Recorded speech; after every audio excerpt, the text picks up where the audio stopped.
We are reading today from the first book of Chronicles, book 11, verses 10 through 25. It's David's mighty men and their exploits. Now these are the chiefs of David's warriors who gave him strong support in his kingdom, together with all Israel, to make him king, according to the word of the Lord concerning Israel. This is an account of David's mighty warriors. Jehoshaphat, son of Hachmoni, was chief of 3. He wielded his spear against 300 whom he killed at one time. And next to him, among the 3 warriors, was Eleazar, son of Dodo, the Alohite. He was with David as Pas-Damian, when the Philistines were gathered there for battle. There was a plot of ground full of barley. Now the people had fled from the Philistines, but he and David took their stand in the middle of the plot, defended it, and killed the Philistines, and the Lord saved them by a great victory. 3 of the 30 chiefs went down to the rock to David at the cave of Adullam, while the army of the Philistines were encamped in the valley of Rephaim. David was then in the stronghold, and the garrison of the Philistines was there at Bethlehem. David said longingly, "Oh, that someone would give me water to drink from the well of Bethlehem, that is, by the gate." Then the 3 broke through the camp of the Philistines and drew water from the well of Bethlehem that was by the gate, and they brought it to David. But David would not drink of it. He poured it out to the Lord and said, "My God forbid that I should do this. Can I drink the blood of these men? For at the risk of their lives they brought it."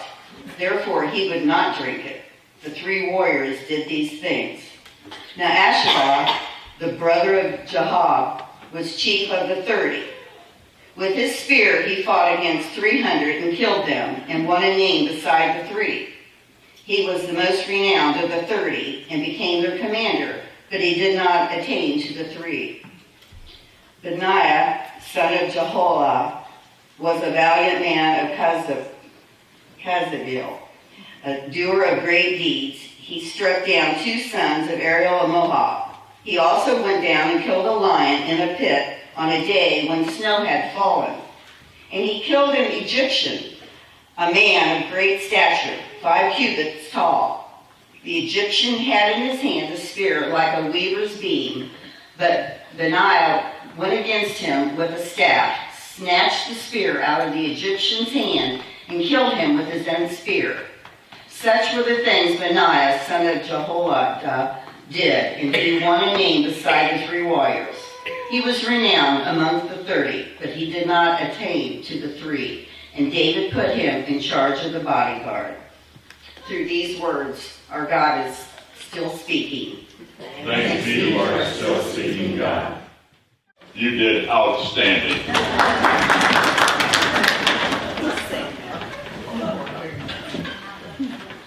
Those Old Testament verses, I'll tell you, they can kill you. But there's like 37 names in verses 26 through 47 I just had to cut off. A little mercy there. There's a lyrics from a popular song by the Oak Ridge Boys in part that asks, "Do you remember these?" And I'm not going to sing them, I'm just going to read them. Penny loafers, Lucky Strike green, flat tops, sock hops, Studebaker, Pepsi please. Movie stars on Dixie Cup tops and knickers to your knees. Oh, do you remember these? The hit parade, grape truade, the Sadie Hawkins dance. Pedal pushers, ducktail hair, and pegging in your pants. James Dean, he was keen, Sunday movies were taboo. Cracker Jack prize, stars in your eyes, that's daddy for the keys. The boat-neck shirts and fender skirts and crinoline petticoats. Moon hub caps, I remember those. Long, loud heel taps, and he's a real gone cat. Gable's charm, frog in your arm, loud mufflers, pitching woo. Oh, do we remember these? How many remember some of those? A lot of you should. There's a whole lot more hands up than that. But memory's a tricky thing. That'll lead me to my next thing. Memory's tricky. It's like the couple that took a course on memory. My neighbor says, well, how's the course going? The guy says, oh, it's going great, going great. Well, what's in your instruction? The guy goes, it's the name of a flower. It's got thorns on it, long stalks. You mean Rose? Yeah. Hey, Rose, what's the name of our instructor? Memory's tricky when you get old. There's some things, however, we should never forget. One is the sacrifice that others have made on our behalf. Franklin Delano Roosevelt said, those who have long enjoyed such privileges as we enjoy forgetting time that men have died to win them. This weekend of Memorial Day is considered the unofficial start of the summer season for 2021. There's going to be parades, family get-togethers in the backyard, barbecuing, parties, swimming. It warms up enough. A family getaway, watching Naples 500, a little thought about what this day really means. National cemeteries across the country will have flags placed on all the graves of veterans who have died in defense of our country and all the wars and conflicts. But it doesn't mean that those who are putting those flags on the veterans' graves know exactly why they're doing it. As one young man, a 13-year-old, a Boy Scout, proves, when he was asked if he understood why members of his scout troop were placing flags on veterans' graves at National Cemetery. He was quick to respond, I get service hours. Memorial Day is obviously not one of our major holidays. We need to remember the debt we owe to others. We take for granted today and forget we didn't earn what we have through our own efforts. It's said that there is no greater myth than that of a self-made man or woman. See, we owe an enormous debt from the very moment we come into this world. Some of that debt is to those of the men and women who served in the armed forces of this country, who have shed blood and still shed blood on the battlefield across the globe. Many of them gave their lives because they truly believed that freedom is worth dying for. And some of those lives were given during conflicts in which our country's participation was very hotly and sometimes very violently contested. Some of you may remember when this day of remembrance was called Decoration Day. The day was designed to be one of gratitude. National cemeteries were established for fallen Union soldiers. Although there were several dates floating around for the first Decoration Day tributes, it had been established that a pharmacist in Waterloo, New York, Henry C. Wells, is credited with the inspiration that it would be honorable and appropriate to recall the sacrifice of the patriotic dead by displaying floral tributes on the gravesites of the fallen.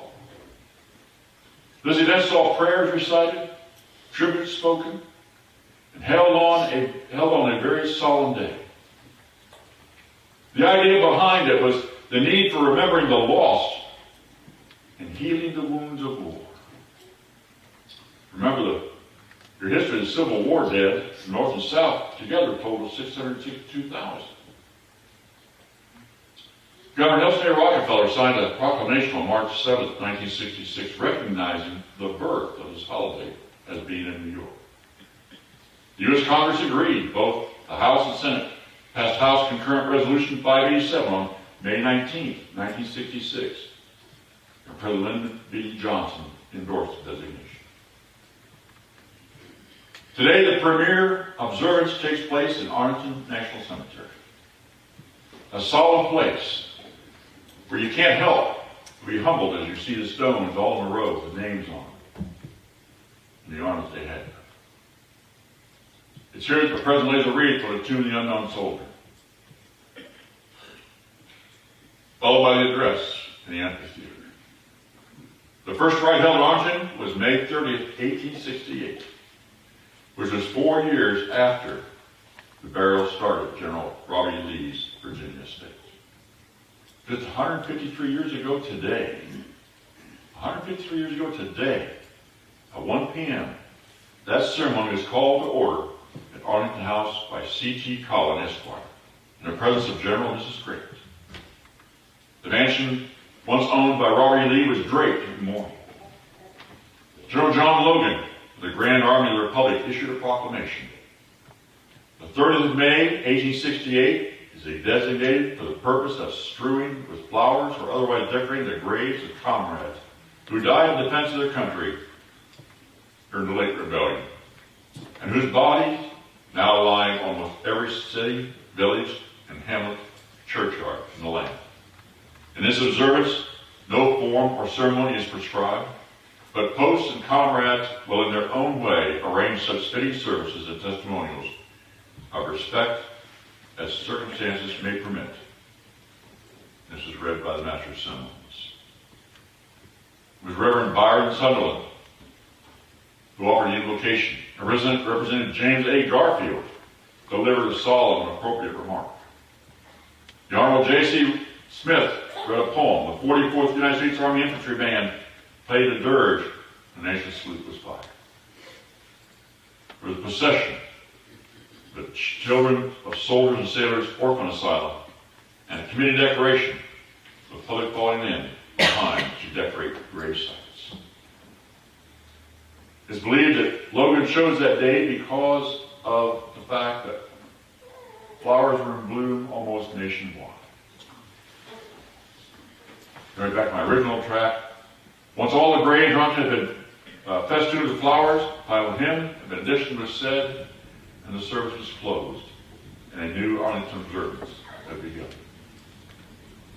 Hence, you now know how the tradition began of a national celebration of Memorial Day, observance in a prominent cemetery in 1868. The official name of Memorial Day was done by Congress in 1967. In the South, though, Columbus, Mississippi did not want to be outdone. The town was the site of a hospital and also the burial ground of Union and Confederate soldiers from the Battle of Shiloh. On April 25th, 1866, 4 women decided to honor Confederate Union soldier war dead in a local cemetery with flowers.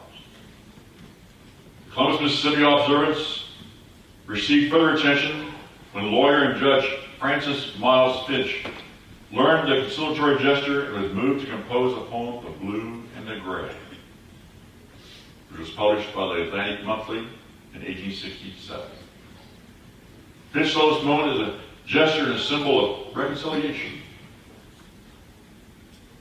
The question is, can one properly remember and honor the dead, not just in the Civil War, but in any war, if one ignores or rejects the cause for which they fought and died? Might not genuine reconciliation require an affirmation of the principles over which the battle was fought, and which only one side won? I should note that the largest ceremony was held in May of 1865 in Charleston, South Carolina. Newly freed African American reburied 257 Union soldiers who had died in that prison camp and were easily buried. They did it in order to give them the proper honor in death. The new graves were blanketed by flowers and dedicated to thousands of people parading around the racetrack.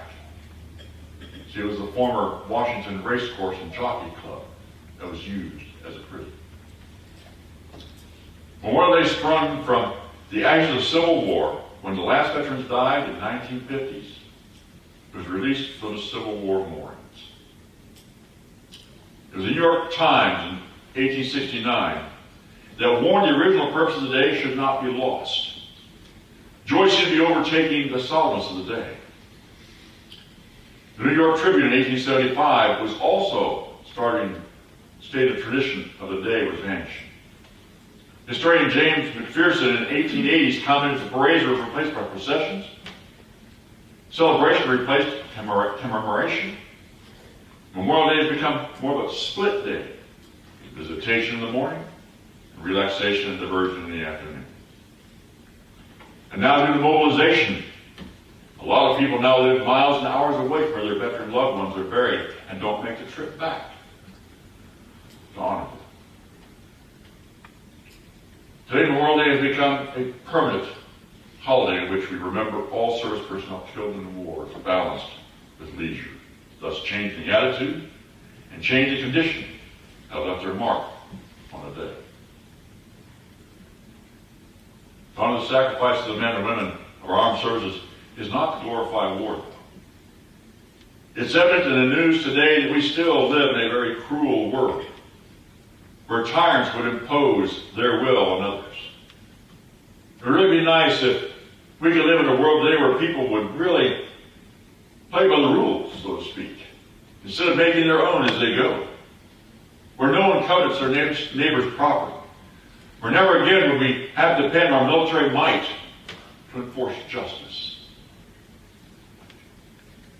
But that world doesn't exist yet. We don't know what dangers may lie ahead with each new day.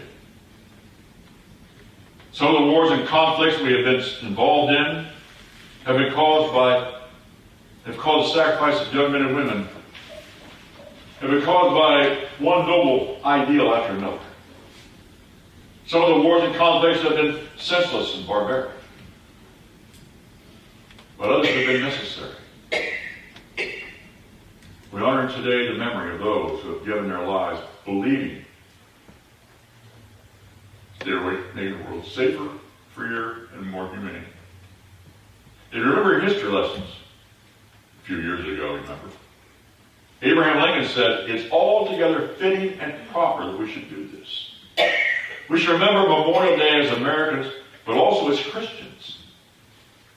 There should be no conflict between our loyalty to God and our loyalty to our country. The life which He gave us is an inescapable membership character. By divine appointment, we are members of a home, of a community, of a nation. Just to be a Christian is to be a member of the Church of Jesus Christ. To live as God intended us to live, we must fulfill our obligations in each one of these spheres. Our touching passage from the Old Testament today gives us an illustration of the right spirit for Memorial Day. David had taken refuge from the battle in a cave near David's home of Bethlehem. He thirsts for a drink from the well by the gate of Bethlehem. And before he can finish that thought, three of his heroic soldiers, Ishabal, Eleazar, and Shammah, break through the enemy lines and bring him that drink, that precious water. But David, receiving the water from the heroes, can't drink it. And he pours it out to the Lord, and he says, "Far be it from me before my God that I should do this. Shall I drink the lifeblood of these men? For at the risk of their lives they brought it." What the price of a willingness to make so great a sacrifice? It was too costly a drink to be enjoyed selfishly. The only use worthy of it was to pour it out as a thank offering to the Lord. Sensitivity to sacrifices made for us, and this sense of obligation to make consecrated use of the results of the sacrifices constitute the right spirit for celebrating Memorial Day. Lincoln did this as well as Gettysburg Address. The land which the fathers of our nation bequeath to us is a land of liberty and equality. The flag that flies over this country stands for freedom of thought, speech, consciousness, and worship. Every citizen has the right to enjoy the freedom and equal opportunity to make the most of their God-given capacities. And yet we try to take it away. The fathers accepted this liberty and equality as a sacred trust from the hand of God and taught us to praise the power that has made and preserved us as a nation. There are Americans in the 21st century here who tend to take our freedom for granted and need to recover the reverent appreciation of it, which the fathers had, which Lincoln had. And today we honor America, who have defended our freedom in the same spirit. Lincoln also stated to remember those who gave their last full measure of devotion. who gave their lives that the nation might live. If we have caught the vision of Memorial Day, we'll not only see the parades of today, but also an otherwise invisible parade of heroes marching from Valley Forge and Gettysburg, as well as the battlefields of the present century, soldiers whose blood has nourished a soul from which our freedom grows. Lincoln's address also requires consecration to the task of preserving our heritage. The great pleads that from honored dead we take increased devotion to the cause of responsible freedom, that we highly resolve that these dead shall not have died in vain, so that this nation under God shall have a new birth of freedom. I can't help but think that what's happening in our government and nation is a long way from a Lincoln vision, and what probably would bring tears to the worn eyes if you were here today. This would be true because of what his last lines of Gettysburg Address says, that we don't seem to remember too well today. With malice toward none, with charity for all, with firmness in the right, as God gives us to see the right, let us strive to finish the work we are in, to bind up the nation's wounds, to care for him who shall have borne the battle, and for his widow and his orphan, to do all which may achieve and cherish a just and lasting peace among ourselves and with all nations. And thus we remember those who died that we may live in freedom. Remember those who died that we may live in faith. Remember Christ who died that we may live forever. But the ultimate meaning of this Memorial Day weekend, it's a time to remember. It's a time to finish what they started. As we remember our country's heroes and our loved ones, like David of old, we offer our thanks to God and say the words from the old funeral hymn, for those we love within the veil, who once was comrades of our way, we thank thee, Lord, for they have won to cloudless day. There are no tears within their eyes. With love they keep perpetual tryst.